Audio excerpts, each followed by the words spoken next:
यो आकाशवाणी गान्तोक हो।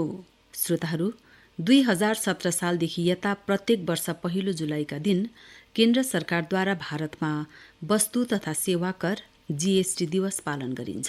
सामयिक विषयको कार्यक्रममा आज प्रस्तुत छ वस्तु तथा सेवा कर जीएसटी माथि वार्ता। वार्ताकार हुनुहुन्छ केन्द्रीय वस्तु तथा सेवा कर सीजीएसटी गान्तोक प्रभागकी सहायक आयुक्त श्रीमती एएल भुटिया।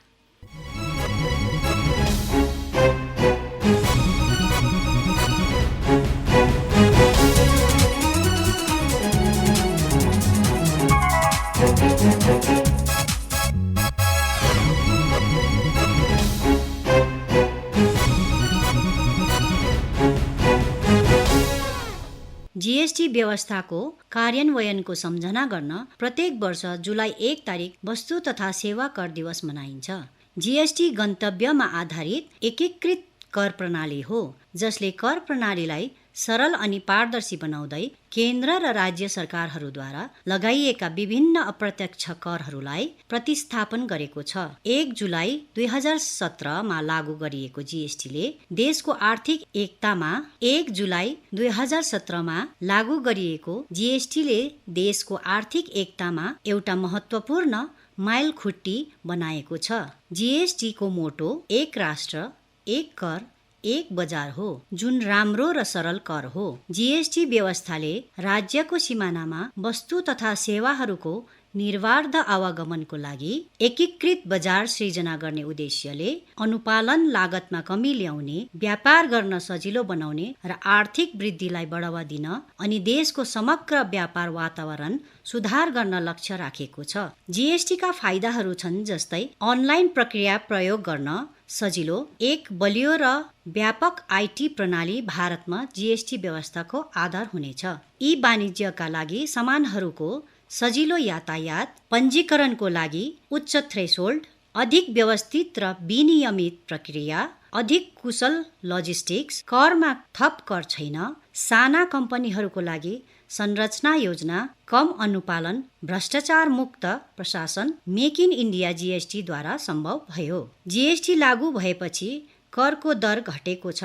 पूर्व जीएसटी शासनमा वस्तु तथा सेवाहरू राज्य अनि केन्द्रीय प्राधिकरणद्वारा छुट्टा छुट्टै कर लगाउने गरिएको थियो र कर दर 30 देखि 35% सम्म करदाताहरूले कर तिर्न पर्थ्यो। जीएसटी लागू भएपछि विभिन्न वस्तु तथा सेवाहरूमा 4 प्रकारका कर लगाइन्छ: 5%, 12%, 18% अनि 28%। जीएसटी लागू भएसँगै अधिकांश वस्तु तथा सेवाहरू 18% स्ल्याब भित्र कर लगाइएको छ।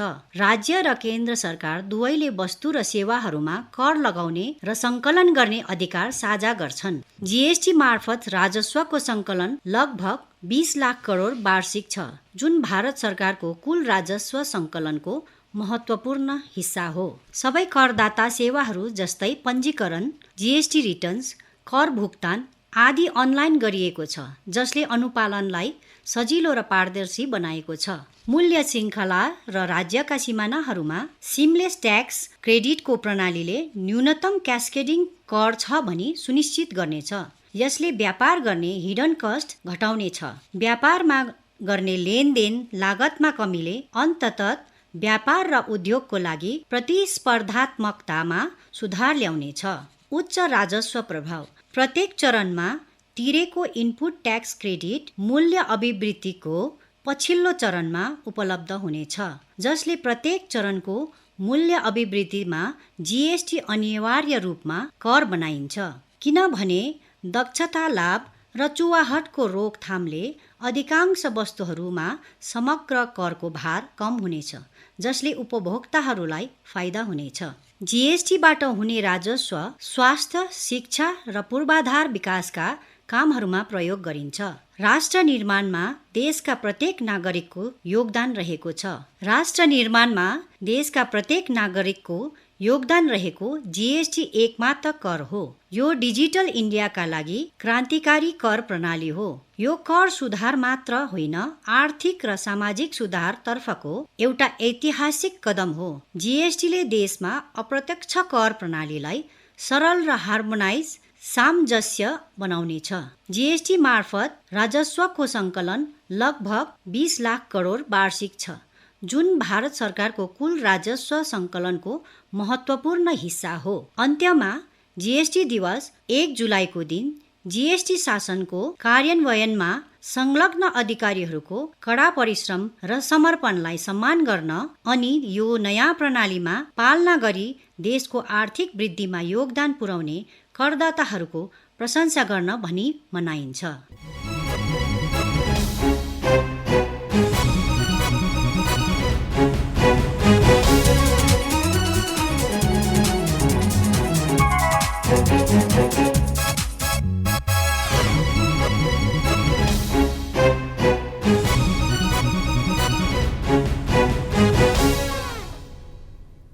सामयिक विषयको कार्यक्रम अन्तर्गत अहिले सुन्नुभयो वस्तु तथा सेवा कर जीएसटी माथि वार्ता।